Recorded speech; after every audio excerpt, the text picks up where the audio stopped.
When you have autoimmune disease, it can feel really tough to work out because sometimes you might work out too much and then crash for days afterwards. So a question I often get is, how do you know how much to do? Really, this depends on each individual person. There is no one set, like, do 45 minutes of activity every day or anything like that, because it really depends on where you are, how stressed out and how inflamed your body is, and really how you feel. For some people, that might be just walking to the stop sign and back at the end of their street, which is maybe like a minute or two. For some people, it could be walking around their kitchen. And for others, that could be hours of activity. The advice I usually give my clients is to experiment.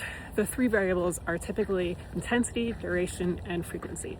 So how intense your workout is, how frequently you do it, like days of the week, if you do it every day, a couple times a day, a couple times a week, things like that. And then also duration. How long in a particular workout do you work out? Let's take walking as an example. Say you go out for a 10-minute easy walk and you feel fine during the walk, and then the next day, everything's still fine.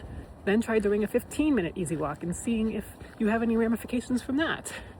Or you could try walking faster during that 10 minutes. I also do really pay attention to some of the variables outside of my workouts. So if I'm like overly stressed, if there's like acute stress or something like that going on, or if I haven't gotten a lot of sleep, or if I've been eating a lot of like inflammatory foods, then I don't push the exercise. I will back off and I will do easier exercise, because I do notice that if I do try to push through, then I will hit that wall and I won't be able to work out for several days. So really, like a lot of things, it's listening to your body and understanding what it needs and what it can handle.